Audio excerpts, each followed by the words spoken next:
Are you too busy? Too stressed out?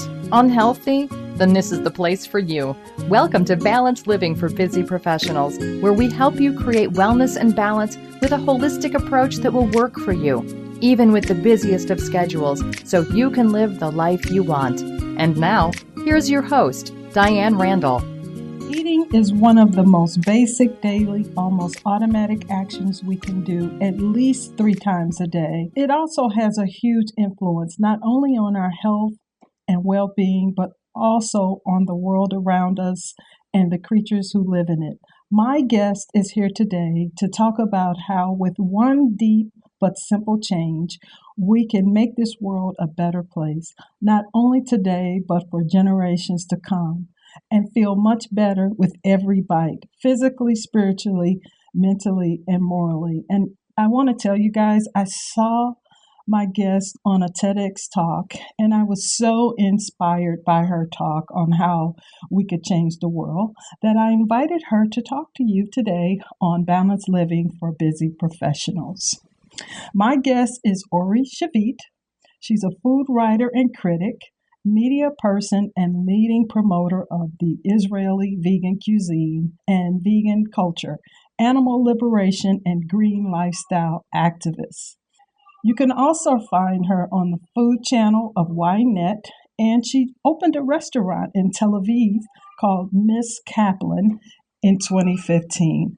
Welcome, Ori. Thank you. Hi, it's great to be here. I'm so happy you're here to talk to us about how we can become more conscious about what we're eating. I want to hear your journey. You talk about from being a traditional eater in Israel, whatever your traditional meal is, to a vegan lifestyle. Talk to us about how you were able to make that happen. Well, I wouldn't say that I was actually a traditional eater because I was, a hedonistic glutton. I mean, person that eats everything. And, when you have like gatherings or family dinners and you put all the dishes on the table, and sometimes when you're full, so you're supposed to quit eating. So I'm that person that would sit there and eat until someone will take the plate away. I mean, I would never stop eating. I love food so much. Food for me is not only, something that I have to do or I have to, some people just eat for eating. I mean, for what their body needs or whatever. For me, eating is my passion, is my job, is everything I do. I write about food for many years and I really live around it. I mean, and so that's why I used to say that people do this action at least 3 times a day. Some people do it 24 hours a day. So, and I'm one of them. So when I moved to veganism, it was why I'm telling you all that. It was such a huge change for me. Maybe the biggest change you can imagine, because I was so far from that. I ate everyone who stayed enough time on my plate. I ate without, questions. I was very curious about food and just wanted to eat. I never stopped to think about my food. I just enjoyed it. And it was all about me, actually, or at least I thought it was about me. And then actually it was pretty nice change in the plot when I met a guy. I had a date with a guy that happened to be vegan. And for me, it was like, okay, nothing will come out of this one. I mean, no way I'm going to spend, some time with a guy that doesn't eat and doesn't enjoy food as much as I do, blah, blah, blah. But I was very curious because I was writing about food all these years. I wanted to understand the agenda. I wanted to understand his motivation. Why on earth does anyone want to quit eating all these delicious foods? So I asked him a lot of questions, and actually this dialogue with this guy changed my whole life. So something did came out of it, because he started to explain to me his motivation, and he referred me to a lecture that I watched on YouTube. And then, I started investigating this issue. And I found out that even though I was a food journalist and I thought that I'm a conscious person, I didn't know almost anything about the way my food gets into my plate and into my body and what it does to me and to others. So it was like, like a storm in my life. It was a huge change. And that's how my journey started. Wow. And I know what you mean. I've been vegan for 8 years now. I always call myself a plant-based eater, but I've eaten vegan food for 8 years, and I understand what you mean when you meet someone who's not vegan, or that's vice versa. People don't understand why you would choose that, and man, your food must be pretty bland and bad, and you just eat veggies. So with that said, you wrote about food. Food was your life. You wrote about it. You talked about it. How did that change the way you did your work? Well, it changed a lot because, it was terrifying for me, because at that time, when we talk about only 5 years ago or 4.5 years ago when that happened, Israel was, as to veganism, it was a desert. There were many vegans here for many years, and vegan activists and all this stuff, but there was no vegan culinary, no culinary scene around veganism, almost no restaurants. And even if there were some restaurants that served plant-based food, it was very basic. It was nothing to write about for a gastronomic magazine, or something like that. So I didn't know what is going to happen with my life. Actually, I thought it's the end of my life at that point. What would I do? It was my profession, and I quit my job. There was a moment when I asked myself, can I eat plant-based food at home, but write about like normal food, or what I thought is normal food, for the magazine? If I need it for my work, maybe it's okay if I eat animal-based food outside, and at home I'll be plant-based. And when for a minute, I thought about it, and I immediately knew that I cannot, convince my readers or tell my readers or recommend to eat food that I don't believe in anymore, that I don't stand behind it, and that I have a responsibility when I talk about it to be there, not to lie to them or to myself. So I just quit my job at the magazine, and I didn't know where am I going, and I didn't know how will I make a living.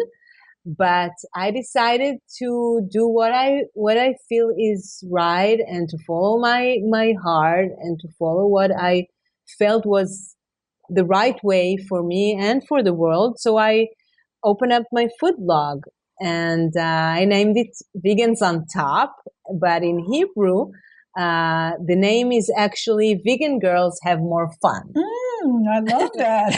Now, I wanted to prove that as a vegan or as a plant-based eater, no matter how you call it, right, I can still enjoy life. I can still be the same person.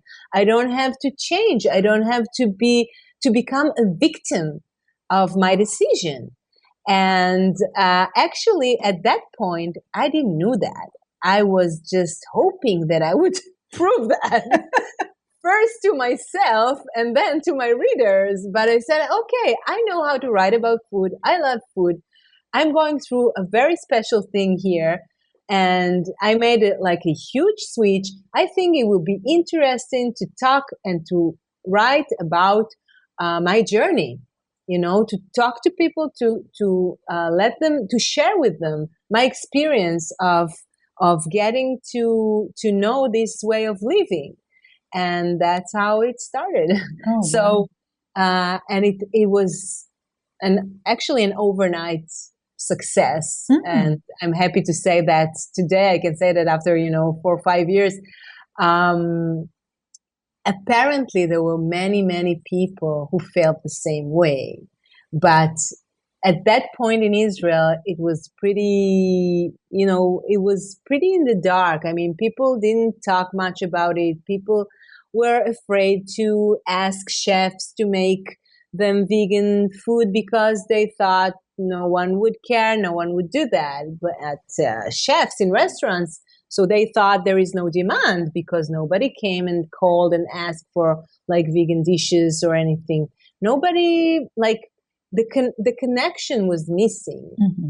And when I got into the picture, I came from the food industry, actually. I was a food journalist. I knew all the chefs and the restaurants. And so I can make this link between the audience that was there that I didn't know about and the chefs that I knew. And that was one of the things that started, moving this wheel that today Tel Aviv is one of the most vegan-friendly cities in the world. So I'm very proud to be part of this ongoing, perhaps you can say, even revolution in Israel. I definitely feel it's a revolution because here in the U.S., as you probably know, the work has started, and many, many more people are becoming vegans. But there's still a lot of work to do because we have these food industries that are strong here, and I feel that it's a movement, it's a revolution.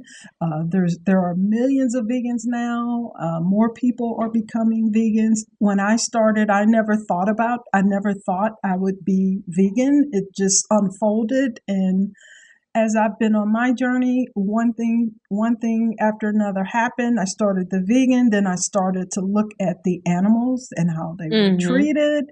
So it's like one thing has led to another, and my consciousness, as you talk about, has really been raised.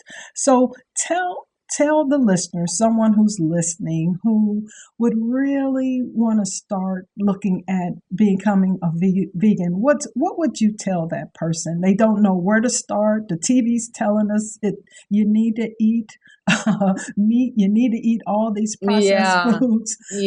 I think it is very confusing because we live in an era that we, on one hand, we feel like we have endless options. Like we can choose whatever we want. But on the other hand, I think that we actually become a little numb, and that we are, we don't really choose what to do. We are already move on ongoing, not even instinct, but habits and commercials, as you say, and we are flooded with information that we don't really understand, and we don't, have the time to think about things.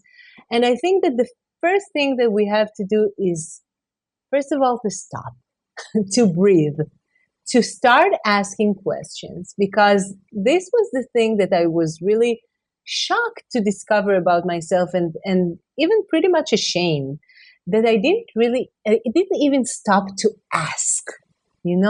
It's not even not to know, but first of all, start wondering, start asking where your food comes from.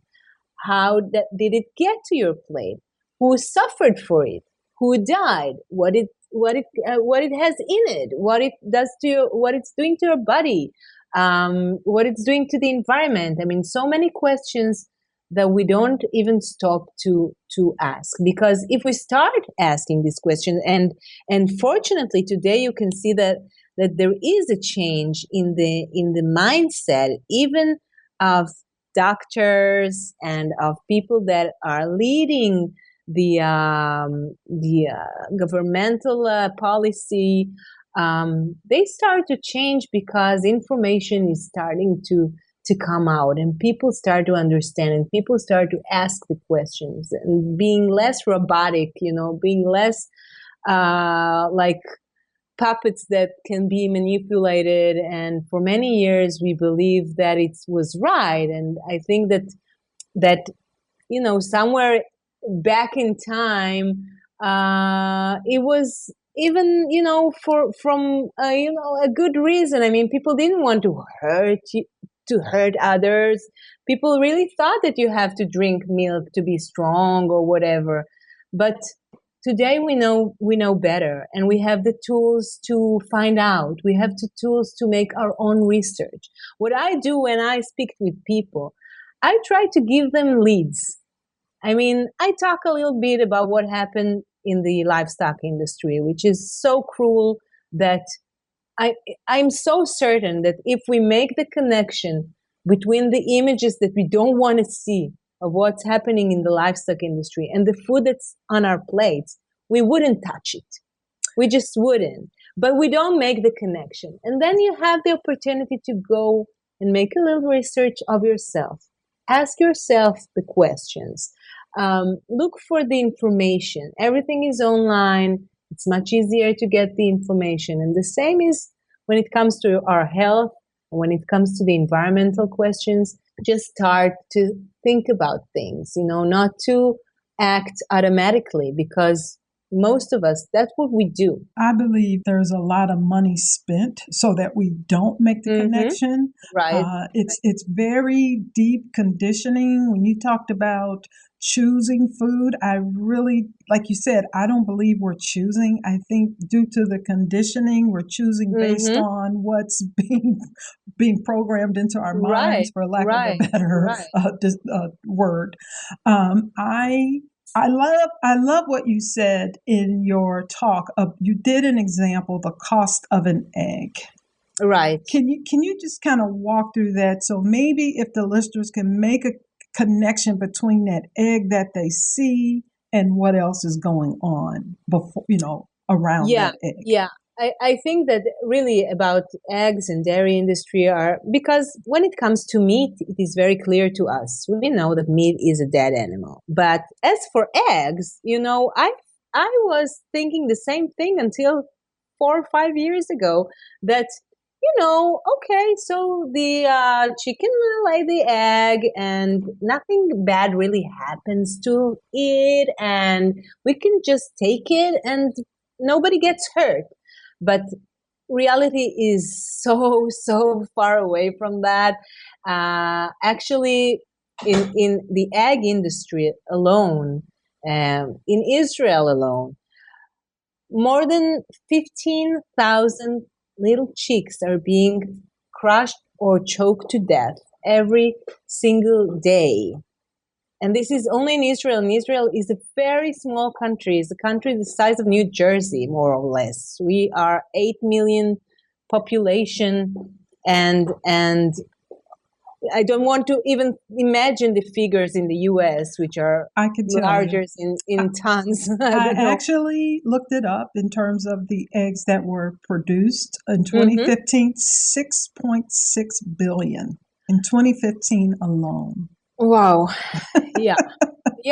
So when we think about it now, why do we kill chicks in the egg industry? I didn't know that, because when chicks are hatched, some of them are male, half of them are male, and half of them are female. So the female are going to become to go to the egg industry and become a laying chicken, but the males cannot lay eggs, and they're not good for meat, because you need a different kind of it's a different species for to be raised for meat. So all these chicks, sweet yellow little tiny chicks, that when we see them in petting zoos, all we want to do is to pet them and to take care of them. We would never thought of hurting them. But when we eat eggs, actually we doom them to death. We do that not in our own hands, but we pay for it. And now the question was even larger because, okay, and then what happens with their sisters, the female chicks? They're going to lay eggs, but they're not going to die, naturally, because after 2 years of laying tons of eggs that their bodies cannot stand, their body collapse and they start laying less and less eggs, and it's not, it's for the farmers. It's less economical. Well, it's less worthwhile. So they just electrify them to death. This is the system in Israel. I don't know how it goes in the US, but in Israel, just electrify them and throw them to the garbage because, again, they're not good for meat, and bring a new circle of female chicks to the industry. So in Israel alone, we're talking about 9 million chicks and chickens in the egg industry alone that are being killed every year. And these figures, I couldn't even, capture it. I mean, I didn't know that these animals are being killed in the egg industry. What I thought it was, when you look at the egg boxes, at least here we have these very nice paintings of grass, and then you see a chicken is walking, and maybe some little chicks walking behind her, and the sun is shining, and the chicken is smiling, and everything is really, we're being deceived because there is no connection between what we see in commercials and what we see on the box of the product when it looks so clean and shiny in the supermarket, between that and what really happens in this industry. And that what I try to give people, a glimpse into it. And I know it's hard information. It's hard to take. You don't want to believe in it. You don't want to see it. But this is reality, and we all take part in it. And I think that we are all good people, and that we don't want to take part in it. And it's in our hands, in our forks and knives, to avoid it, to stop it.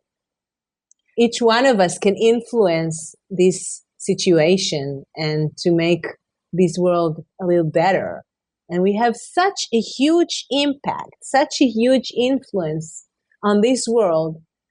When we try to change reality, usually as one person, we have so little impact. I mean, okay, we go to vote once in few years, but we cannot really solve the world's problem as one. But this problem, we affect it directly. And we can do something when we come to choose our food. And this is amazing. It gives us a lot of power. And a lot of, it's a really good feeling that you can do something. You can really help and make a change. So it's not that, sometimes people are afraid of this change because it really feels like they have to quit something and they will not enjoy life and they don't know what to eat and they feel very miserable and they're afraid. And I understand that. I felt the same. But when you start doing it, it makes you feel so good. So I really encourage you, whoever listens, just to give it a try, because it has so many bonuses that the things that we quit seem so, not important next to the huge bonuses that we do get. Exactly. And this is what you say that we can use to change how we make our food decisions. Mm-hmm. I agree with you. I feel, especially in the U.S., and I think this is a world conversation, not just right. that we're having. I think for everyone, one person at a time, if the work you do, the work I'm doing, just to bring the awareness and people wake up, I call it wake up to what's really going on and why we choose the food we choose. I feel that we can change the world that way as well. But it's a lot of work. There's a lot of industries here and probably all over the world that want to keep us convinced that what we eat is good for us. I think there's still a lot of trust in that what the food companies are providing us is good Yeah. for us because of all the marketing that everything these Right, days is right. natural. But yeah, but I want to be a little bit optimistic about Mhm, that because mhm. I can see that the industry and these companies are changing. Yes. And it gives me hope because first it was only the health issues and I don't expect a corporation like McDonald's to become plant-based in one day. But I can tell you, at least in Israel, and I'm sure there are many other examples in the US, but at least in Israel, the largest dairy company in Israel, dairy products Mhm. company, started to sell a few years ago soy milk. And this year they came out with almond milk as well. And they started to producing soy-based yogurts. So today you read about that, and then you read about Haagen-Dazs going out with 4 different new vegan tastes in their product line, and you see that these companies that are the same. It's not that there is someone new that gets into the game. The same companies that try to convince us that the animal based products are the best for us, they start to understand that there is something more and there is something else. So it's not in one day, but they do go towards that point and they do change, and you feel that the world is moving, and you see it everywhere. Yes. You see it even in places that you don't imagine, like in the I don't know. Sometimes I hear from countries in the Arab world and in South Africa and in places that we don't have much contact every day on a daily basis with. And I hear it's not only the places that I used to read in the news, but also places that are far from my everyday life, and the same process is happening everywhere. So as you say, it's like a global thing. It's a global movement. It's not connected with a place or time. It's just something that we have to go back to. We have to reverse the wheels because we are so destructive, and we kill ourselves, and we kill our only homes, our planet, and we kill the animals. And we have to reverse this damage and start understand that we have to do something differently because this is not working. This is going anywhere, any good place. So I believe that these people, and you see that the richest and most effective persons in the world, like Bill Gates, is investing his money in producing Beyond Egg and all these products that are trying to develop supplements, but real good healthy supplements for animal products. And it's for a reason. They don't put their money there because I don't know, because they are dreamers, because they really believe this is a place that the world has to move towards, and that they put their money there because this is the future of our food. So it's great, it will be there in the future, but we can change things now. Each and one of us can do it now, today. And I so agree with you. That revolution, that movement is happening. Even in the US, like you said, the food companies are changing. And it's because the people are speaking up and saying, we Right. want healthy food. We want to know where our food comes from. Right. So you're right. I'm loving our conversation on this because it's like we all want the same thing, and the same movement is happening around the world. And I think that is so beautiful. Ori, you're coming to the States for some lectures. That's right, and I'm very excited about it. I had a tour of lectures in colleges last fall, I went to a few colleges around the U.S. Actually, most of them were around the East Coast, a little bit Midwest.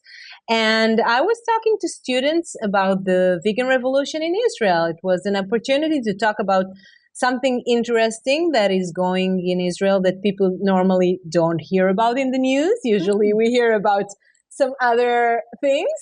So it is really an opportunity to talk about something else that it is very, it's touching everybody. I mean, everybody is concerned about food and interested about that. And Israel has become today a leading place in these subjects because we have the highest percentage of vegans in the population, and a lot is going on here. So I'm coming and talking to Jewish and non-Jewish students.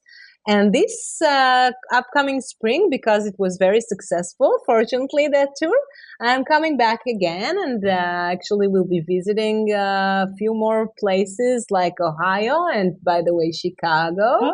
Oh. And I'm supposed to visit the University of Chicago, and few more places in Pennsylvania, I don't remember at the moment, but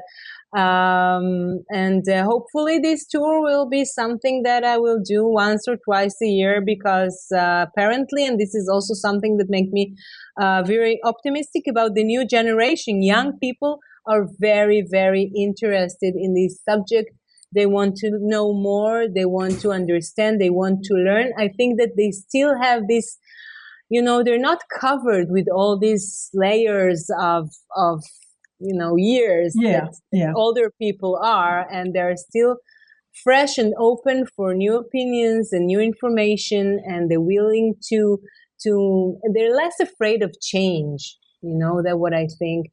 And I really believe that the young generation, the new generation, is going to be really different than what we see today in our generation, and that they are really going to take it much further and make this change a mainstream. And so I'm very glad to come back to the U.S. and I hope maybe we'll have the chance to meet or have a good vegan meal someday. I live right in the neighborhood of the University of Chicago. I live in the city. So if you send me an email, let me know when you're going to be here. I can definitely reach out and make something happen. That would be so fantastic to meet you in person. Thank you. And if anyone, during the spring, if anyone that listens to us has a contact or is studying in a university in the U.S. and would like me to come and speak there,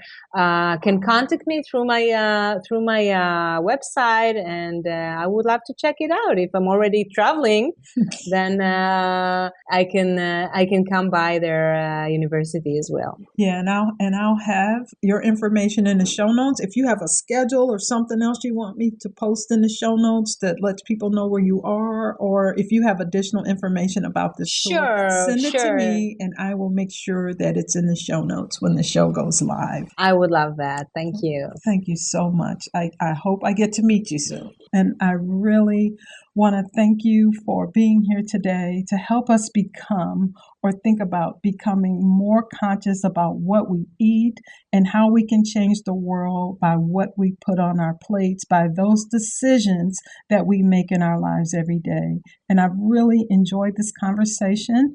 And for all of you listening today, you can find Ori Shavit's information as well as the links to her fabulous TED Talk in the show notes today. Ori Shavit, I want to thank you for being here and really helping us to understand what we can do as an individual to make the world a better place. Thank you very much, Diane. Thank you for having me. And if you have any questions, leave a voicemail on the Balanced Living for Busy Professionals website or send me an email. I want to hear from you. Thank you for listening. Thank you for listening to Balanced Living for Busy Professionals. This podcast is sponsored by DianeRandallConsults.com. If you like this show, the best way to support it is by leaving 5-star feedback on iTunes. And please, Feel free to email your questions, comments, and suggestions to feedback@dianerandallconsults.com. Until next week, namaste.